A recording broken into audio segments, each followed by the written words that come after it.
Hey everybody, it's Sam the Red and welcome back to Lucy Got Problems. Right then, last we left off, we had just parted ways with the elf named Ellie. And of course her dark elf, no, well not dark elf, because apparently dark elves are a completely different thing.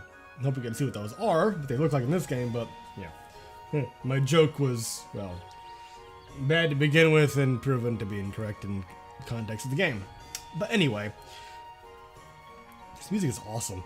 Cheerful flames of the bonfire disappeared behind countless bushes long ago. Ugh. Why is fleeing so tiring? I leaned out of the nearest tree, panting heavily.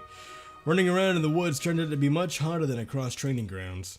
At least the grounds didn't have all these bloodthirsty branches and logs that try to trip you over. Scary thought, but I missed the boot camp. I started missing the boot camp.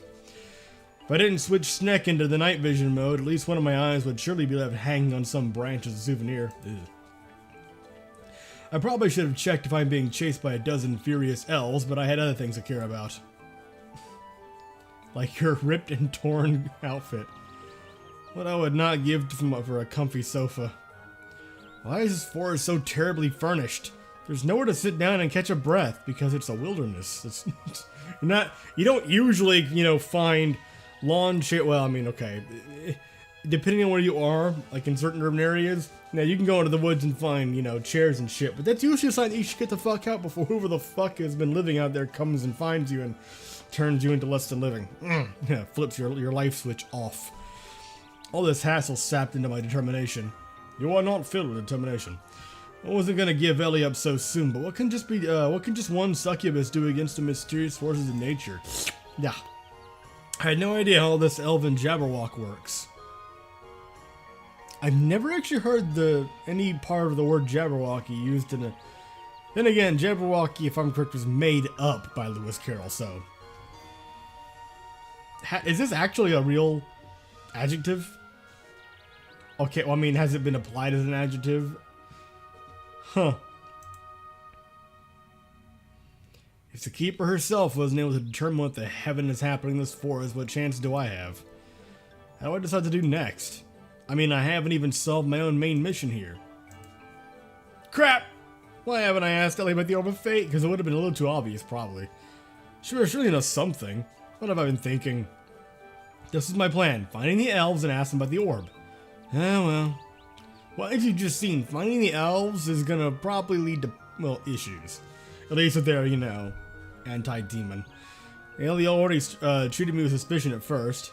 Who knows how she would have reacted to me seeking into about local artifacts. That was my train of thought, yes. No worries, I'll manage somehow. If I complete this mission no matter what, maybe I would please Tiamat and earn her love. Okay, love is too strong a word. Let it just be one night. An hour? Okay, fine, half an hour. Half an hour of lust is a good start, and then we'll see how it goes.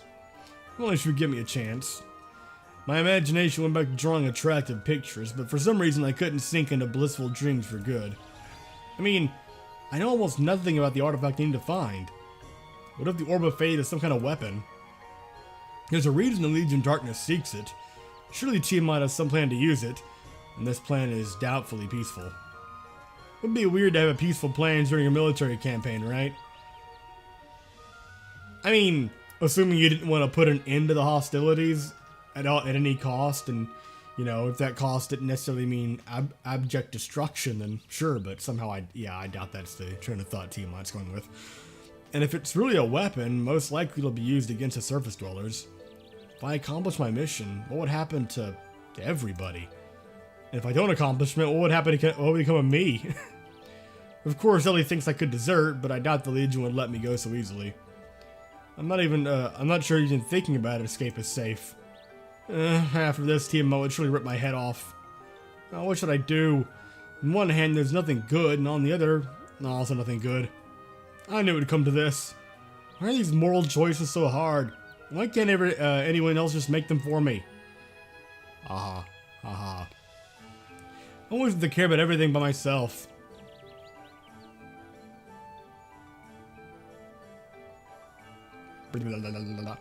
I'd say do this. At least just see where this goes. Yeah. I made up my mind. Right now I will Hoot! What? Hoot. Branches above my head cracked under the weight of something heavy. Is it falling down?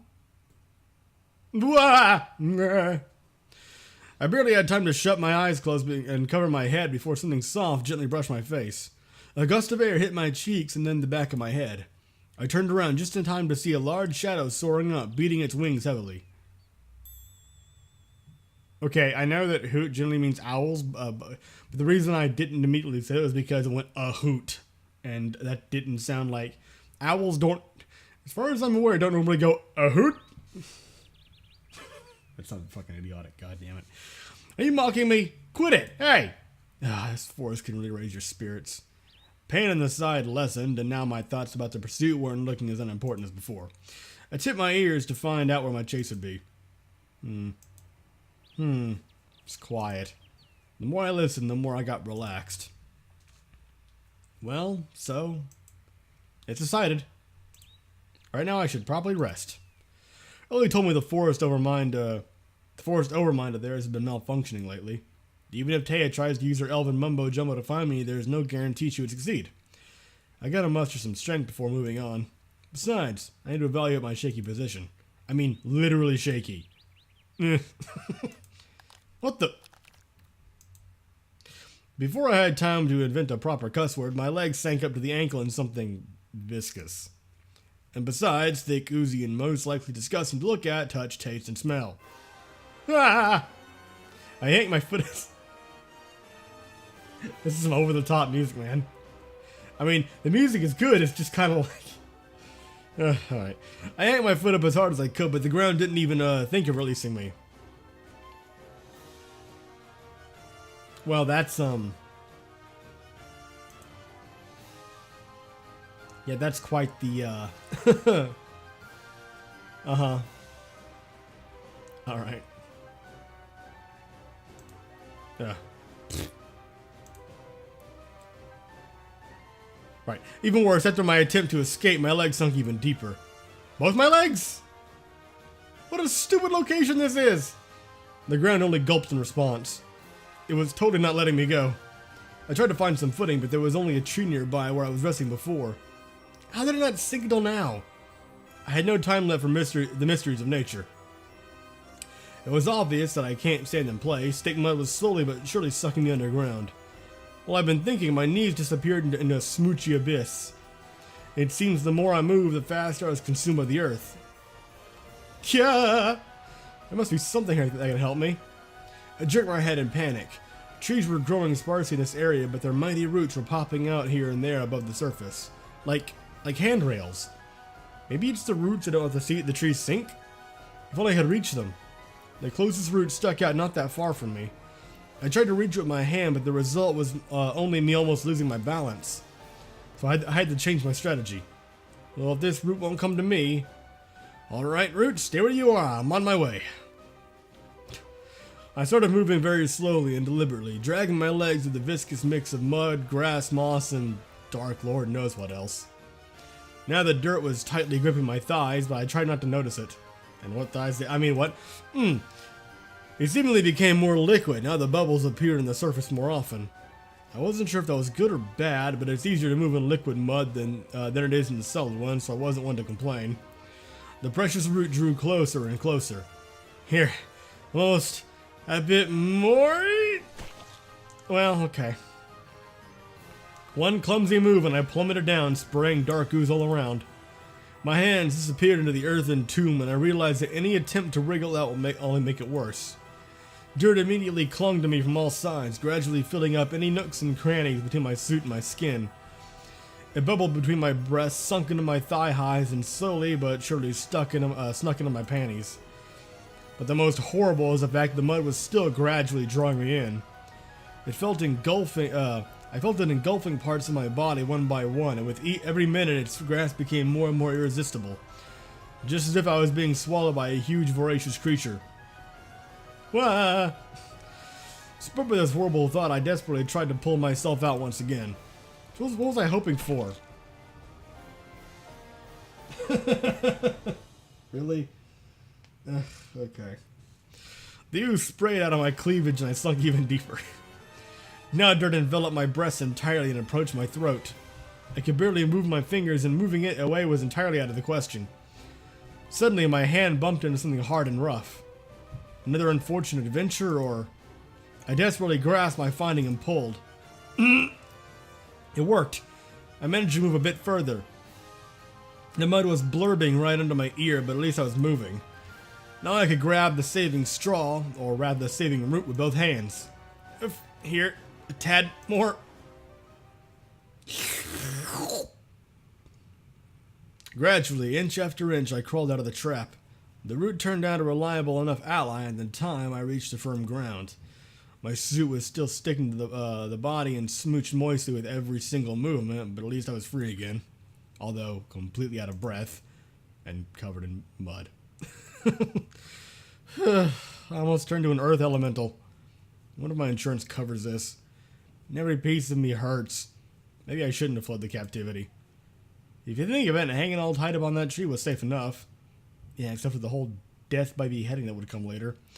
I plumped on wet moss and leapt up immediately as if I was bitten. Another trap? Nothing can be trusted in here. Precisely where is here? I don't think I've been here before. Swamp. I was still surrounded on all sides by the trees, only these ones were shorter. And they also looked unhealthy. I'm not sure when did I start making a difference between healthy and unhealthy trees, but these definitely were not alright. Their bark was riddled with fat larvae and small, dirty yellow mushrooms. Because of their color and moist sheen, they reminded me of... Ew! I don't even want to think about that. Gross, gross, gross! Yeah, it's good that I decided to look around. I won't want to scrub something like that from my suit, too. I still didn't understand where I'd found myself, but it would have been better to consider it while seated. My knees were still a bit shaky from the encounter with the mud, and my vision was a bit blurry. I picked up a stick and poked the hump a couple of times before mustering the courage to sit on it. The ground under me was still loose and wet, but at least it wasn't trying to devour me.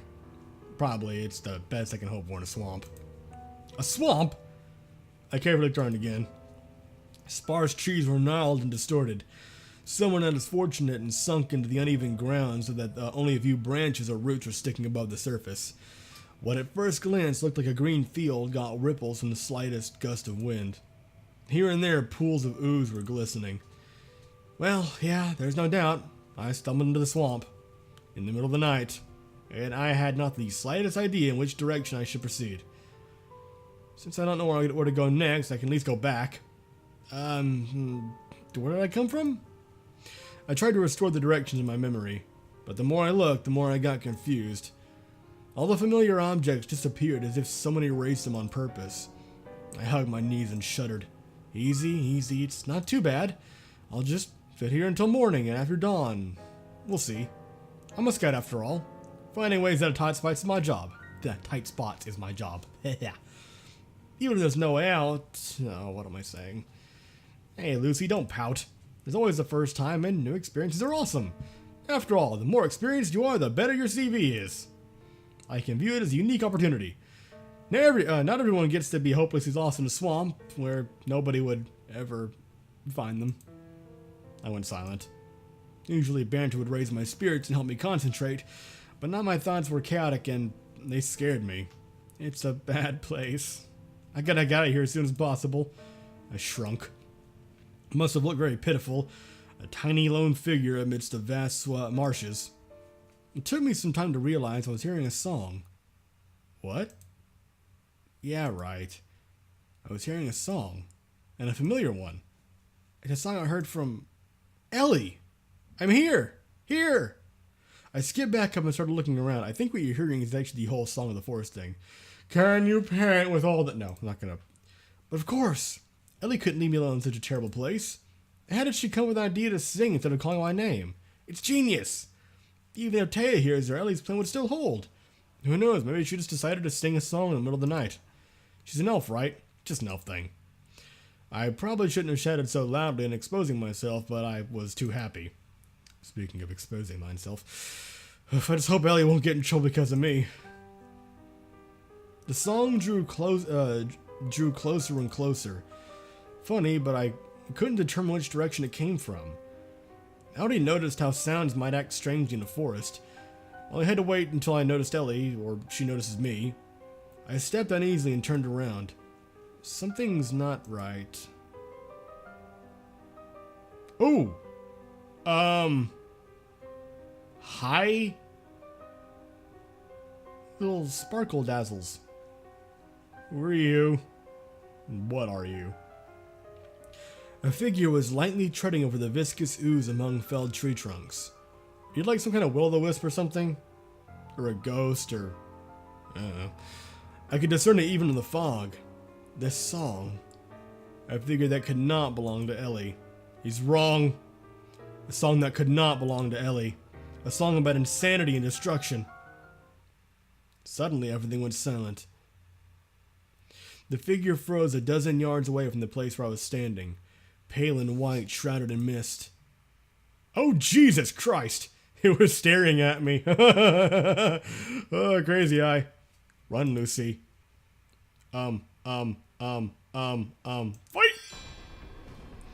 mean, we're in the middle of a swamp. Running might actually be the worst option, but we'll find out.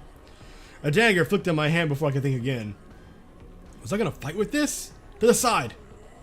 Jesus! The pale shape dashed, barely missing me, slicing the yellow mist in two ghostly wings. Okay then. My nostrils were assaulted by a pungent stench of the swamp and something nauseating and sweet that made the air get stuck in my throat. At least I managed to dodge. I was still alive. A shrill yell of a nightbird made me snap out of it. Clenching the dagger grip even tighter, I turned around. My eyes raced inside a gap between the trees, filled with yellow mist and moonlight. The apparition was nowhere to be seen. Where'd it go? Above? Ooh. Ugh. I raised my eyes just in time to notice a white silhouette perched on one of the trees. Pale wraith. Okay, it's like a ghost or something. Great. Come to us, surrender to the hollow. We'll understand you. It will accept you. All of you, it's already inside. It waits, always inside. Give up, give up, give up. Be killed by the hollow. Oh, you're one of the hollow things. Great. The creature rushed down with deafening laughter, blasting its way through the pointy branches. Ground under it wallowed and rippled like a living thing. I lurched sideways, but too late. A blow knocked me off my feet. I rolled over the wet grass, gasping for air. Up, get up! Music is awesome, by the way. It's creepy, it's tense, and it's action. It has the, a bit of adrenaline rush to it. It's really cool, I like this. As soon as I raised my head, I saw the wispy outline of the figure. We were only a couple steps apart, but now the creature moved slowly, savoring its moment of triumph. Do you feel it? Do you feel? Do you? Of course you do. You feel this is the end of the forest will feast the hollow as a gift. Okay then. The dagger still glistened in my fist. If this creature was able to hit me, maybe I'll be able to hit it, get it too. I'll go with a ruse. Letting it get too close might spell the end for both of us, and who knows if I can actually hurt this thing properly. I clenched my teeth and crawled away from the creature as fast as I could. I wouldn't have time to stand up. We both knew it. The creature made a strange, bubbling laughter again. There was no joy or even wicked triumph in it. Most of all, this laugh reminded smooching of the swamp ooze. Unreliable support gave in into my feet and my elbows slipped in the mud. However I tried, the distance between me and the figure was shrinking. The creature's movements became more agile. It must have been preparing its final attack. I could not escape my pursuer, at least while I was standing. As soon as the creature came close enough, my tail entangled its shin. The creature's eyes were still dark and lifeless, but it appeared for a moment they widened in surprise. I pulled as hard as possible. Gah! The creature lost its balance and fell into the thick mud of the shriek. I immediately relaxed my tail and one move turned to my stomach and tried to get up, desperately clawing at the ground. Nah! I wasn't gonna let it wasn't gonna let me go so easily. The creature was firmly holding me by the leg. I wildly swung my free leg, hoping to hit the beast in the head. It shrieked again, whether in pain or in anger, and it pulled its prey closer. My ankle, smeared in ooze, finally slipped out of the creature's hands. Despair gave me strength. I raked the creature with both feet and felt something firm under my heels. This time I hit for sure. The thing wailed and reeled, not far, but just enough for me to have a chance. I pushed off the ground, stood on one knee, and quickly stood up, grabbing roots and branches. Legs were barely holding me, but I still tried to run. As if out of malice, the trees popped up on my way. Another shriek rang nearby, almost into my ear. I only managed to turn to the sound. A blow. Air burst out of me like from an open soda can. Everything blended together. The crack of my ribs and branches, screams, light, darkness, white spots, black ones, the black sky above and below. Damn it. I felt the next blow with my whole body. It wasn't the creature this time. Oop. Well, fuck. It was water? Hundreds of bubbles swirled around me. I helplessly moved my arms and legs, trying to row, but I couldn't fight the flow. For a moment I saw the black sky sprinkled with stars. Did I have time to inhale? Did I or did I not? My lungs were burning. At the last of my strength I tried to resurface, but the water was whirling and throwing me side to side like a rag doll. Soon I couldn't even tell up from down. Yeah, that's... Burning in my chest became unbearable. One moment later, water rushed into my lungs.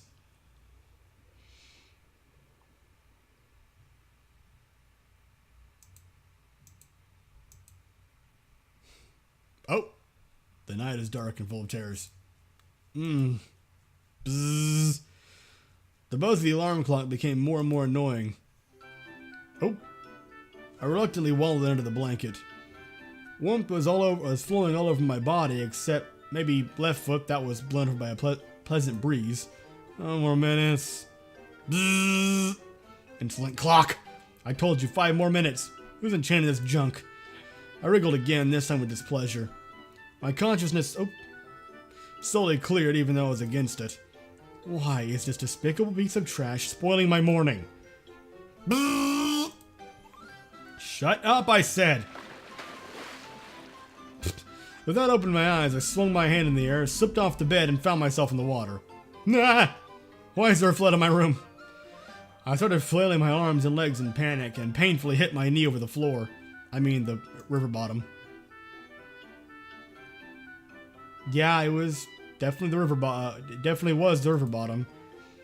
Through the transparent greenish water, I could see colorful little stones.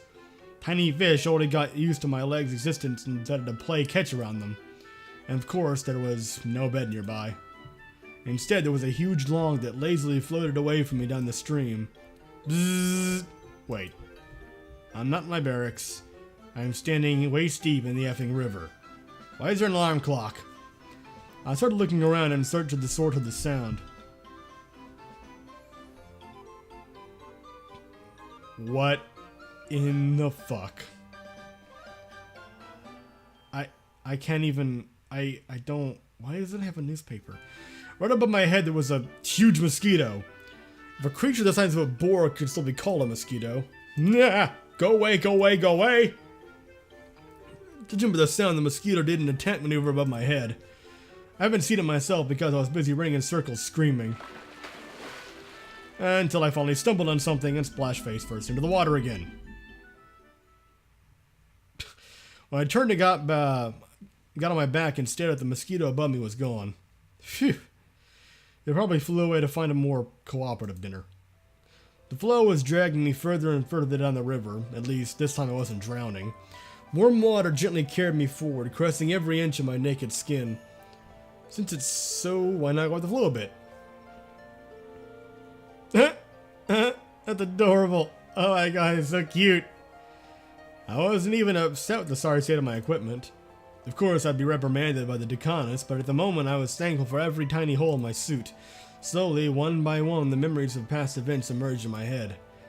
My mission, the poppy field, capture, escape, that thing in the swamp. I involuntarily shuddered at the thought of the thing. How could it really exist?